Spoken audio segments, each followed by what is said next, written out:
Good morning media మిత్రులకు నమస్తే. ఈ రాష్ట్రంలో ఇద్దరు నాయకులు, రెండు పార్టీల అధ్యక్షులు, ఒకరు కోతి ఒకరు కొన్నెంగ.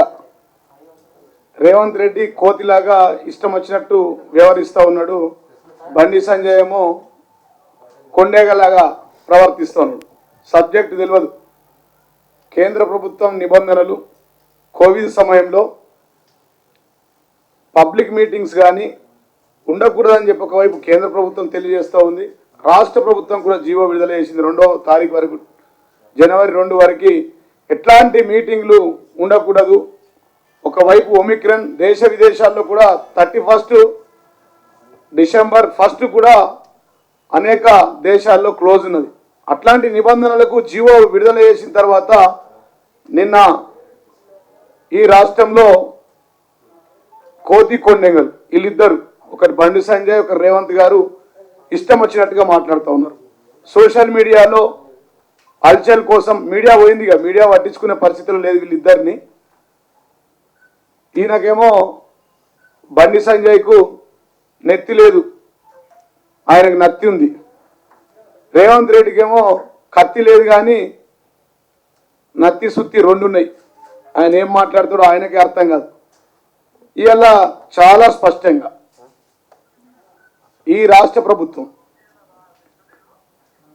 అన్ని విషయాల్లో వివరంగా, కూలంకుషంగా, వివరణాత్మకంగా, విపులంగా తెలియజేసినప్పటికీ మమ్మల్ని మేము రచ్చబండ కోతాం, గౌరవ ముఖ్యమంత్రి కేసీఆర్ గారిని వారి ఫామ్ హౌస్ మీద మాట్లాడడానికి పోతాం. ఈ నాయకులకు ఈస్ట్ వెస్ట్ నార్త్ సౌత్ లెక్క ఈ 4 నాయకులు, 4-5 నాయకులు పాడైనరు.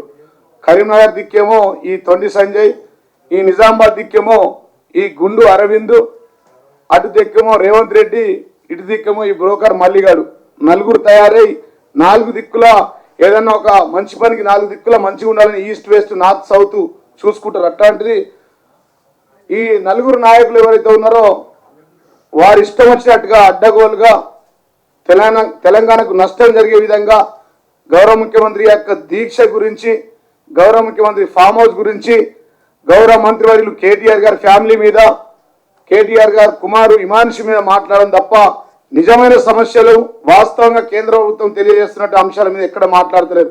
ఇలా నీతి ఆయోగ్ విషయంలో గతంలో 4వ స్థానంలో ఉన్నటువంటి తెలంగాణ రాష్ట్రం నీతి ఆయోగ్ తెలియజేసింది వైద్య విధానంలో 4వ స్థానంలో ఉన్న వైద్య సర్వీసులలో 4వ స్థానంలో ఉన్న తెలంగాణ 3వ స్థానానికి వచ్చింది.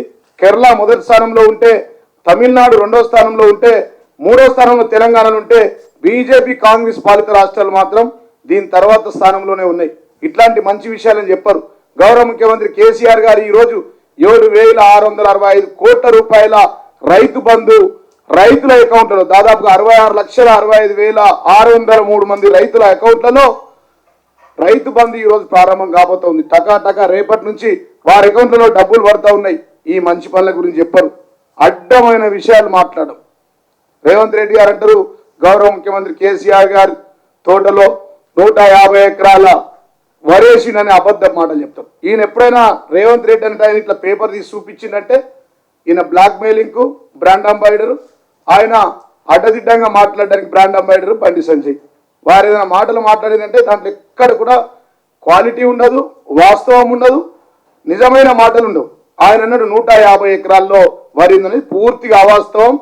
ఇది is the father of the liar, అబద్ధాల కోరు, బ్లాక్ మెయిలర్. ఈ విషయాలను ముందర పెట్టి బ్లాక్ మెయిలింగ్ చేయడానికి ఆయన, నేను కేసీఆర్ గారి ఫామ్ పక్కన ఉన్న ఊరికి వెళ్తా, ఊర్లో రచ్చబండ అన్నాడు.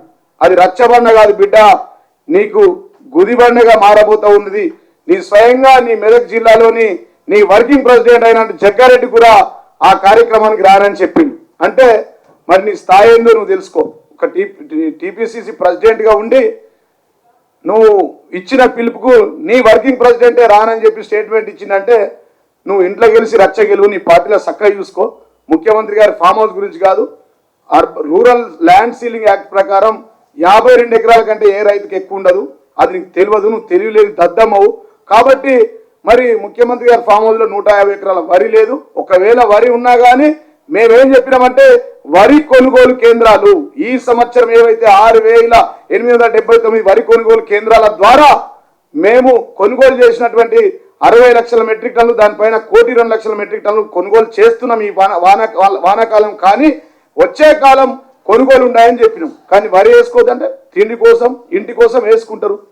అది ముఖ్యమంత్రి గారు కూడా వేసుకుంటే దాంట్లో ఎంతో కొంత 5 ఎకరాలు 3 ఎకరాలు వేసుకుంటే ఒకవేళ ఇంటి అవసరాల నిమిత్తం వేసుకుంటారు. కాబట్టి దాని మీద రచ్చ చేయడం, దాని మీద కోవిడ్ నిబంధనల ప్రకారం అక్కడికి వెళ్ళొద్దంటే వెళ్తే మీరు అరెస్ట్ చేయకపోతే ఏం చేస్తారు?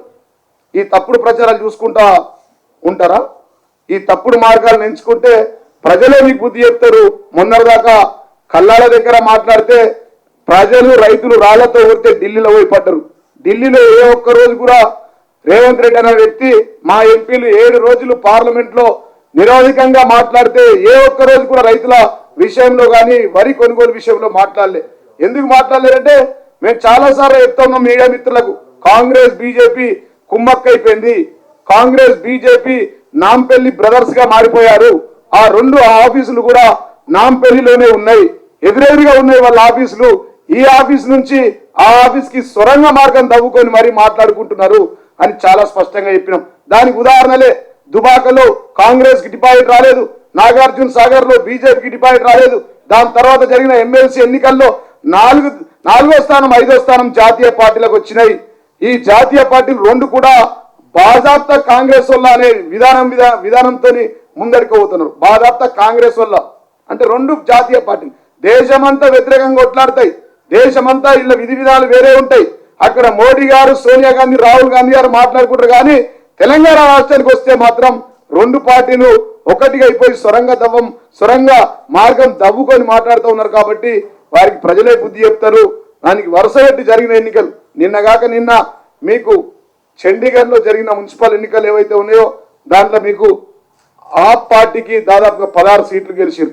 దాని తర్వాత మొన్న పంజాబ్ అమృత్సర్లో కూడా ఎమ్మెల్యే సీటు గెలవని వాళ్ళు మీరు ఇక్కడ గౌరవ ముఖ్యమంత్రి కేసీఆర్ గురించి మాట్లాడుతున్నారు.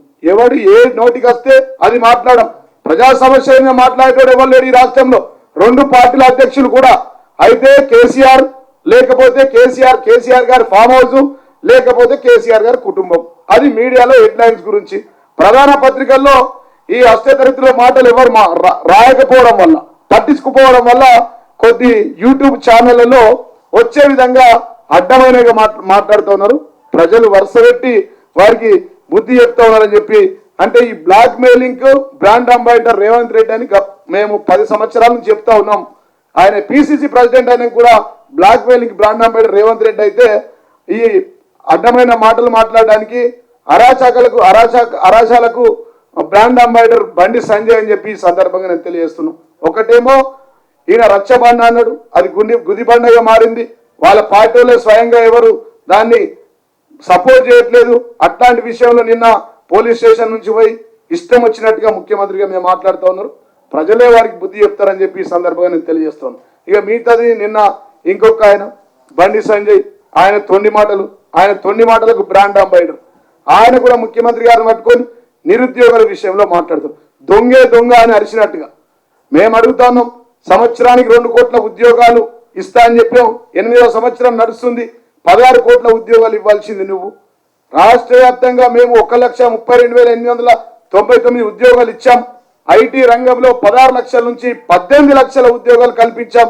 నూతనంగా 8,900 పైచిలకు పరిశ్రమలను తీసుకొచ్చాం. ఐటీ ఎగుమతులను పెంచామని చెప్పి చాలా స్పష్టంగా స్వయంగా మా మంత్రివర్యులు శ్వేతపత్రం రాస్తూ ఉంటే ఆయన దొంగ దీక్ష చేస్తాడు. లంగా లఫంగ మాటలకు బ్రాండ్ అంబాసిడర్, అబద్ధ మాటలకు ఆయన బ్రాండ్ అంబాసిడర్ ఈ బండి సంజయ్. ఆయన మాట్లాడతాడు, కేసీఆర్ గారు ఉద్యోగాలు ఎక్కడిచ్చారు, మీరు ఎక్కడిచ్చారో చెప్పండి. దేశవ్యాప్తంగా 16 లక్షల ఉద్యోగాలు ఖాళీలు ఉన్నాయి. ఆ ఖాళీలను ఎక్కడ నింపారో చెప్పండి.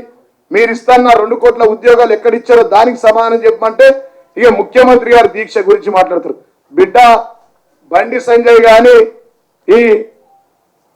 సంజయ్ గాని రేవంత్ రెడ్డి గారి ఒకవేళ ముఖ్యమంత్రి కేసీఆర్ గారు దీక్ష కనుక చేయకపోతే ఈ రాష్ట్రంలో బీజేపీ కాంగ్రెస్ పార్టీలకు మీరు అధ్యక్షులుగా ఉండేదా, మీరు నిలబడేదా, ఈ రాష్ట్రంలో మీకు గుర్తింపు ఉండేదా అని చెప్పి వారిని నేను ప్రశ్నిస్తా ఉన్నా.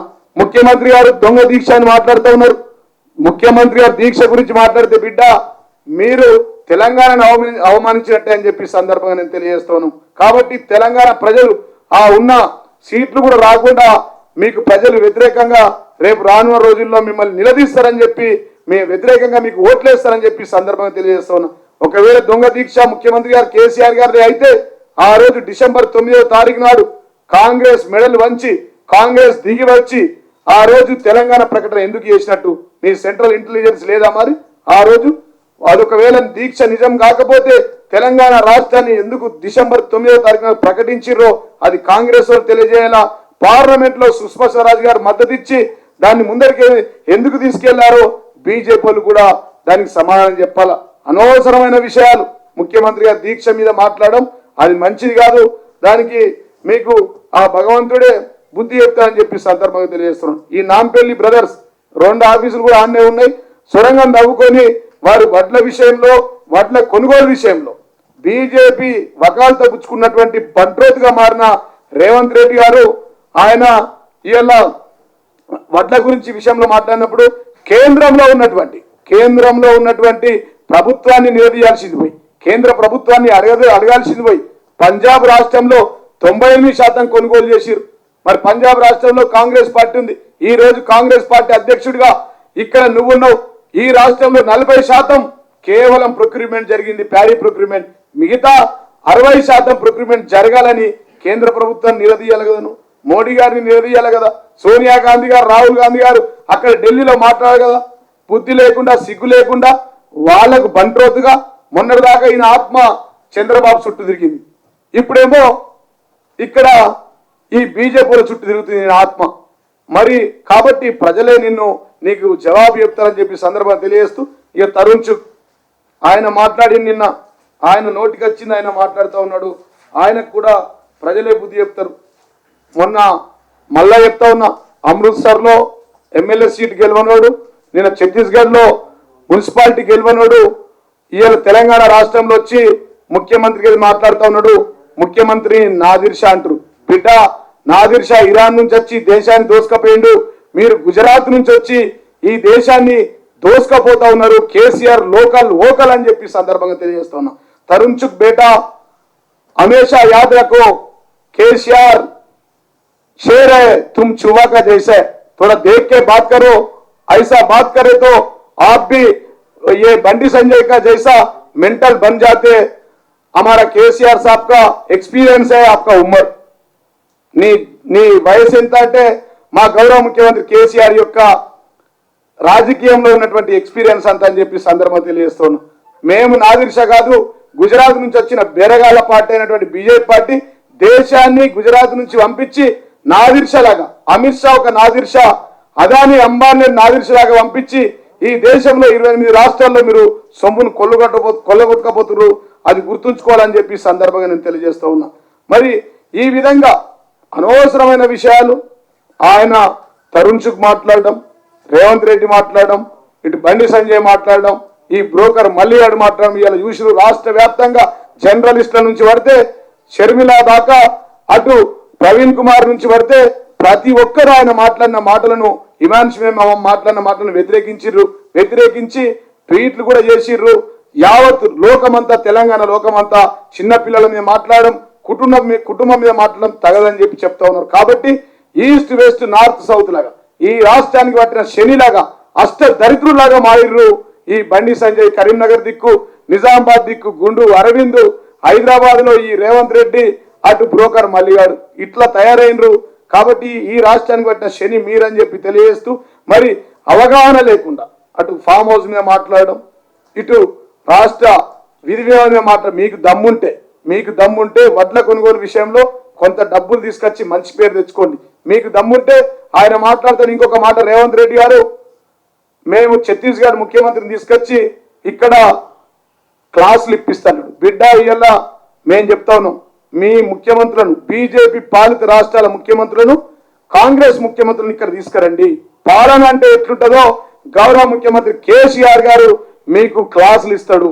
ఆయన 30 సంవత్సరాల కిందనే టీడీపీ హయాంలోనే క్లాసులు ఇచ్చిన ముఖ్యమంత్రి మా ముఖ్యమంత్రి గారు ఉన్నారు. కాబట్టి రైతు బంధు ఏ విధంగా ఇవ్వాలో మీకు క్లాసులు ఇస్తాం. మీ పాలిత రాష్ట్రాల్లో రైతు బంధు ఉందా?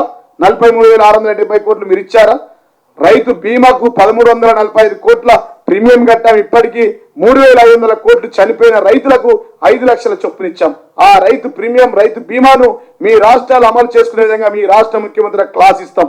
కాళేశ్వరం లాంటి దేశంలోనే నంబర్ 1 ప్రాజెక్ట్, అతి పెద్ద ప్రాజెక్టు, అతి తక్కువ కాలంలో కట్టిన ముఖ్యమంత్రిగా 1,20,000 కోట్లు ఖర్చు పెట్టిన ముఖ్యమంత్రిగా మీ ముఖ్యమంత్రులకు మీ రాష్ట్రాల్లో మేము క్లాసులు ఇస్తామని చెప్పి సందర్భంగా తెలియజేస్తాం. మా ముఖ్యమంత్రి చేత క్లాసులు ఇప్పిస్తాం.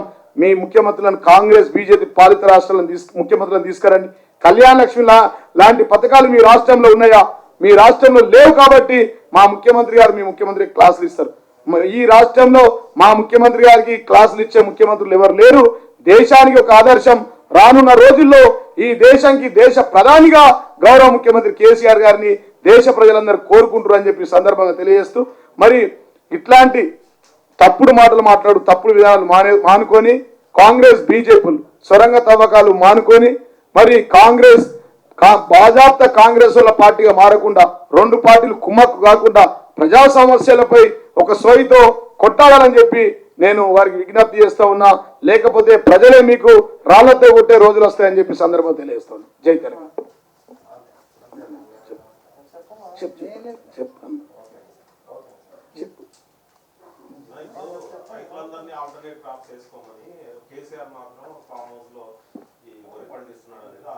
అది పూర్తిగా అవాస్తవం.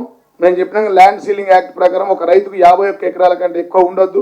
లేదు, అది బాధాప్త ముఖ్యమంత్రి గారి యొక్క అపోజిట్లో కూడా ఉంది. అది పూర్తిగా అవాస్తవం. 150 ఎకరాలు లేదు, 50 ఎకరాలు కూడా వరి పంట లేదు. తప్పు. కొంత ఏదైనా వేసుకొని ఉంటే వారి వ్యక్తిగత అవసరాల కోసం, ఇంట్లో పంట కోసం, ఇంట్లో తినడానికి కోసం వేసుకొని ఉంటారు. కానీ మేము అది కూడా చెప్పినాం. ముఖ్యమంత్రి గారైనా రైతుగా ఉన్నప్పుడు రైతే కదా. ఆ రైతు వేసుకున్న వరి మేమేమన్నా కొనుగోలు కేంద్రాలు ఉండవు, వచ్చే ఏసంగి పంట మేము కొనుగోలు చేయము అని చెప్పాం. కానీ వరి వేసుకుంటే నేరమని మేము ఎక్కడ చెప్పలేమే. వాళ్ళే చెప్పారు వరి ఉరి అన్నారు. ఆ వరి ఉరిగా బీజేపీ పార్టీకే మారబోతుంది.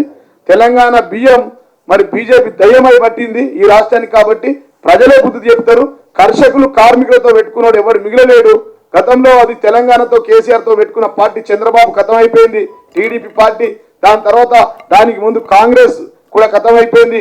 రేపు రానున్న రోజుల్లో 2023లో తెలంగాణతో కేసీఆర్తో పెట్టుకున్న బీజేపీ కూడా ఖతమైపోతుందని చెప్పి సందర్భంగా తెలియజేస్తా ఉన్నాను. కర్షకులతో కార్మికులతో పెట్టుకున్న కూడా ఎవరు మిగిలలేదు. ఇప్పుడు బీజేపీ టీఆర్ఎస్ కుమ్మక్క చాలా స్పష్టంగా 5 ఉదాహరణలు చెప్తా, మళ్ళీ చెప్తా. దుబాకలో బీజేపీకి గెలిచింది, కాంగ్రెస్ కు డిపాజిట్ దక్కలే, అక్కడ కుమ్మక్క అయిపోయారు. హైదరాబాద్ జిహెచ్ఎంసీలో కాంగ్రెస్ కు 1 సీట్ రాలేదు, బీజేపీకి 48 సీట్లు వచ్చినాయి, అక్కడ కుమ్మక్క అయిపోయారు. నాగార్జున సాగర్ లో కాంగ్రెస్ కు 10,000 ఓట్లు తక్కువ వచ్చాయి, బీజేపీకి డిపాజిట్ రాలేదు, అక్కడ కుమ్మక్క అయిపోయారు. హుజరాబాద్ లో మొన్ననే మీ సాక్షిగా గతంలో 65,000 ఓట్లున్న కాంగ్రెస్ పార్టీ మరి ఈ పిసిసి ప్రెసిడెంట్ వచ్చిన తర్వాత 3,500 ఓట్లకు వచ్చింది, అక్కడ కుమ్మక్క అయిపోయారు. వరుస పెట్టి నిజామాబాద్ పార్లమెంట్ లో కూడా 2 సార్లు గెలిచిన మధు యాష్కి గౌడ్ గారికి డిపాజిట్ దక్కలేదు, అక్కడ కూడా బీజేపీతో కాంగ్రెస్ కుమ్మక్క అయిపోయింది. 2 ఆఫీసులు కూడా నాంపల్లిలో ఉన్నాయి, నాంపల్లి బ్రదర్స్ గా మారి వాళ్ళిద్దరు. బీజేపీ కాంగ్రెస్ ఆఫీస్ ఎదురుగానే సొరంగం దవ్వుకొని బీజేపీ యొక్క మేనిఫెస్టోను, బీజేపీ యొక్క విధి విధానాలను రేవంత్ రెడ్డి దగ్గరుండి, మొన్నటి వరకు చంద్రబాబు ఈయన ఆత్మంతా చంద్రబాబు చుట్టూ తిరిగేది, ఇప్పుడు మోడీ చుట్టూ, గుజరాత్ బేరగాల చుట్టూ తిరుగుతుంది. ఈయన ఇలా మాట్లాడే విధానాలు చూస్తూ ఉంటే రైతుల విధి విధానాల్లో చాలా స్పష్టంగా తెలుస్తుంది. కేంద్రాన్ని మాట్లాడవలసింది పోయి కేంద్రంలో బియ్యము వరిని కొనుగోలు చేయాల్సిన కేంద్ర ప్రభుత్వం మీద మాట్లాడకుండా రాష్ట్ర ప్రభుత్వం మీద మాట్లాడుతూ ఉన్నాడు. వీరు పంజాబ్లోనేమో 98% వరి ప్రొక్యూర్ చేస్తారు, తెలంగాణలోనేమో 40% ప్రొక్యూర్ చేస్తారు. దాని మీద అడగాల్సిన రేవంత్ రెడ్డి ఇంకా వాళ్ళ ముఖ్యమంత్రులు తీసుకొని మాకు క్లాసులు ఇస్తా అని చెప్తాడు. పొద్దున్న లేస్తే ఇద్దరు 2 పార్టీలు ఒకటని, వారు ఎంత ఒకటైనా కానీ దొంగలు ఒక ఊర్లు వంచుకున్నట్టుగా వాళ్ళిద్దరు ఒకటైతే కూడా వాళ్ళు 2వ స్థానంలో నేనా నువ్వా అనే పోటీ పడుతుంది తప్ప మొదటి స్థానానికి ఎవరు రాలేరు. వాళ్ళ సింగిల్ డిజిట్ దాటదు. ఒకరికి 3, ఇంకొకరికి 6 అయితే 3 5 అవుతుంది, 6 9 అవుతుంది, కానీ సింగిల్ డిజిట్ దాటదు అని చెప్పి సందర్భం తెలియజేస్తాను.